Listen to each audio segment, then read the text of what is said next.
I could not understand how they could say something was real but looked like a science fiction story. I knew that fine line between reality and fantasy, and I knew that science fiction was just an escape mode that you could get into and drift away into another land, you know, another far-off world, just for a short time while you're reading it.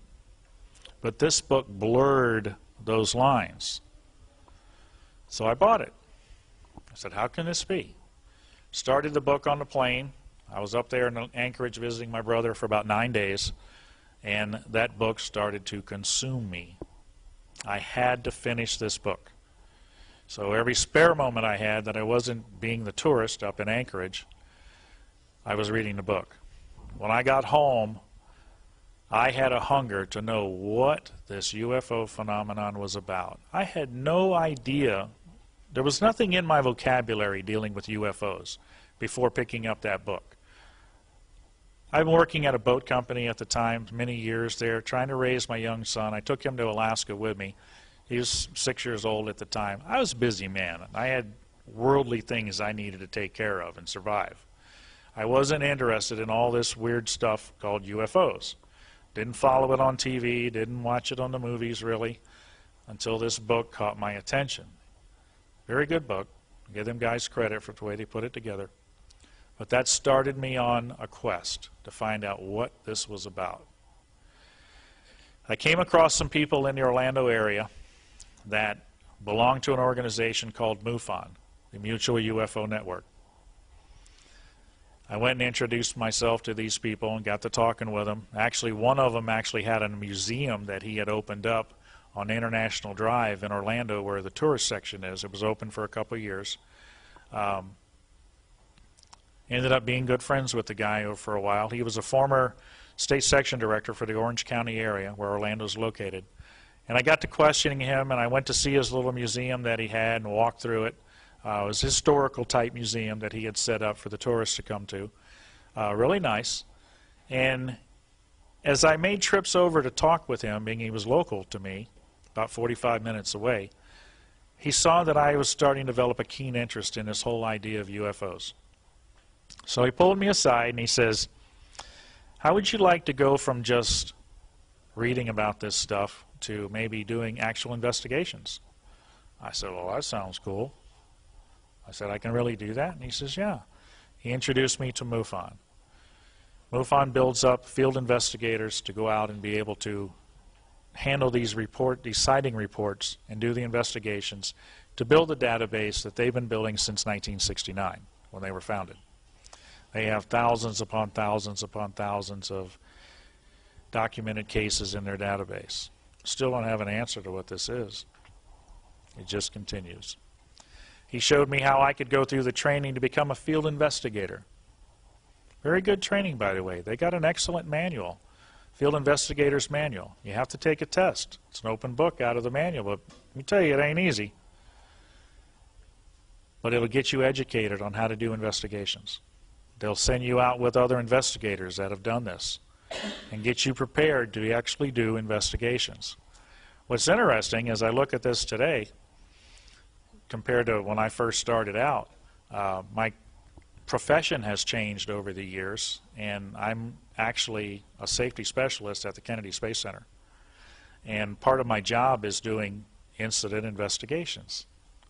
Well, it's interesting that some of that training that I've used all these years fits right in the same way you do an investigation. So that was pretty neat, looking at it from what I've learned over all the years. Once I got to investigator status, he said, over in the Brevard County area where I live, which is on the coast, which is where Kennedy Space Center is located. I live right across the river from the Space Center. He said, there's no MUFON chapter over there. He says, why don't you think about opening up a chapter and heading that chapter? Maybe build up some investigators under you, and as calls come in, you can take sighting reports over there. Well, excuse me, but how cool is that? I mean, what other places would you want to be a UFO investigator?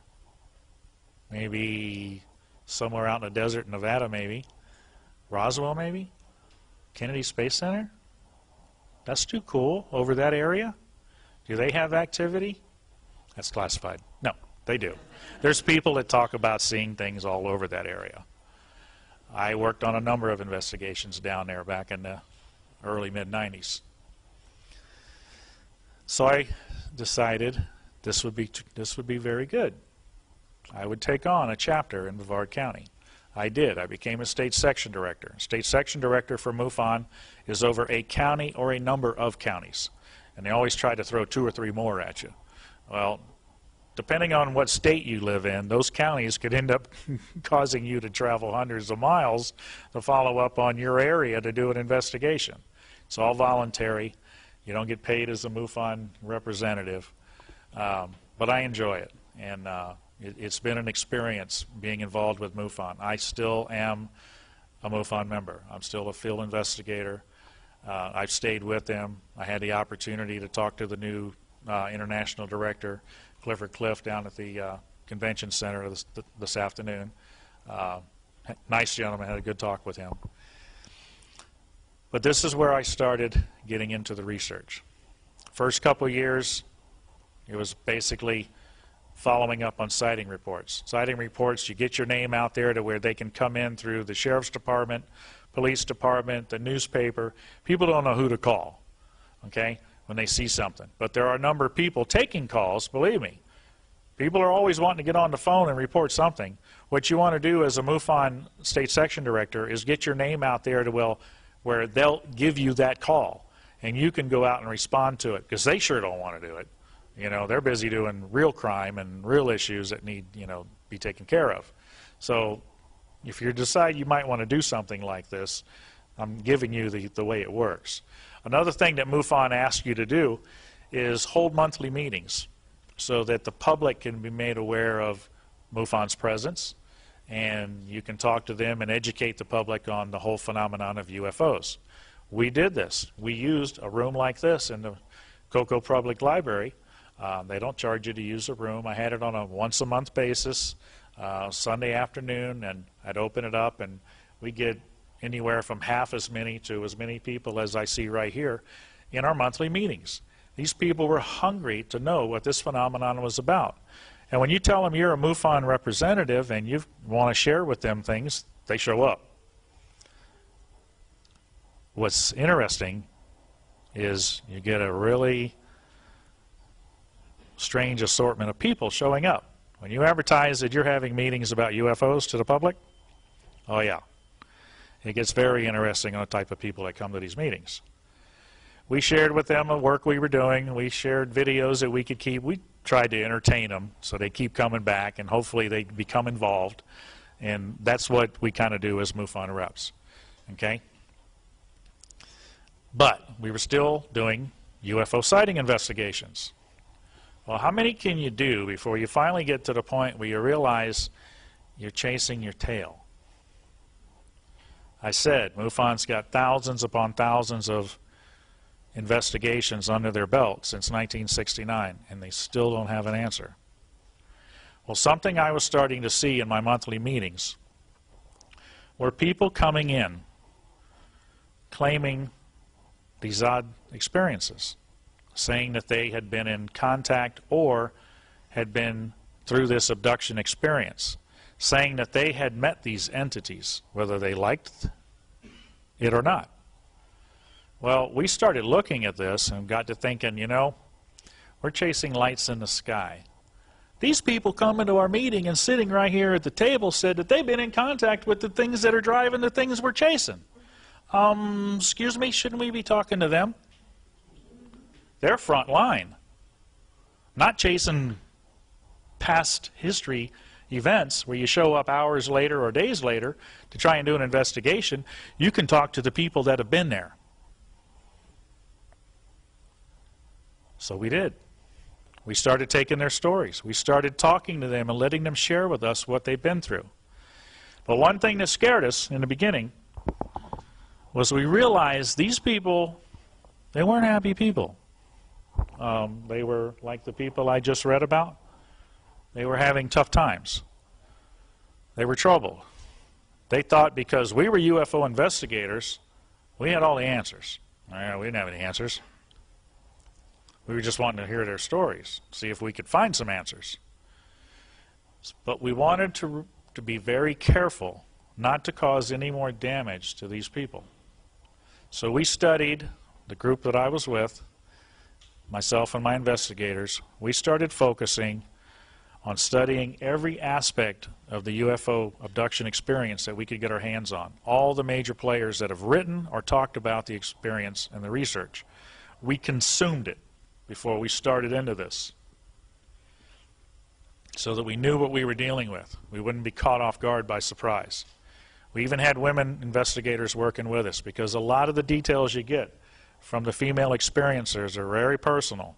Some of them you don't even want to hear, more or less trying to get them to share them to get the whole story out. So it was good to have some female investigators with us. Some heavy stories started coming out. But our findings, working in the abduction field, and this is when CE4 research was formed, because MUFON really wasn't working with the abduction experience at the time. So we formed a separate entity, CE4 Research Group. I made sure that we were all MUFON investigators, so that we had a standard that we can do this by, okay? And hopefully that would be looked at later on as we documented all the research. We were all trained to do investigations, to do the research, and to put it together. All we needed was enough time to get it together to share it, which is what we're doing here. Another part of what we were encompassing in this, listening to these people coming to these meetings. So now we've gone from UFO investigations to abduction research. But there's another aspect that we started to recognize. There seemed to be a spiritual aspect to this phenomenon. A lot of the people coming into these meetings had some strange ideas that I'd never heard of before. When I first picked up that book in 1992, I was a full-blown agnostic humanist. God had no presence in my mind. Neither did UFOs. I mean, I was all about just surviving and working every day. Okay? I thought because of that, I would be very, very objective in my research. Well, as I started listening to these people and started seeing some kind of spiritual connection, I started to recognize I got this hole that feels like something's missing. And as I started listening to these people, and in the studies that they were involved in with the New Age and metaphysical studies, I started to see that it and the UFO phenomenon were intertwined. And I needed to find out what that intertwining was. What was that connection? How is this spiritual connection tied in to this UFO phenomenon? So I went and started researching this New Age and metaphysical studies. Over the next 4 years, I was a practitioner of metaphysics. I was consuming everything I could get my hands on with metaphysical New Age studies. What was even really cool is I was converting Christians to the New Age and metaphysical studies because they had no clue what they believed in. It was amazing. So I've had an opportunity to see the UFO phenomenon from a total godless humanist point of view, perspective. I've also had an opportunity to see it from New Age metaphysical eyes. 1996, I'm working with 2 specific cases that were very, very troubling. It was absolutely wearing myself and my fellow investigators down. The oppression coming from these 2 cases was just incredible. We had never experienced anything like this. It happened to be that one of my female investigators at the time happened to be my girlfriend. She was a professing Christian, but working with us in the research.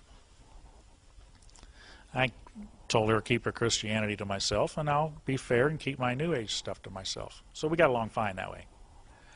Agree to disagree. Just love each other. So that was cool. But she started seeing this oppression and seeing how it was affecting us as researchers. And she was seeing something that we weren't seeing. And she pulls me aside one night and she says, you know, I'm watching what this is doing to you guys, and I think there's something here that you're not recognizing and you have no idea how to control or work with. And I think you need some protection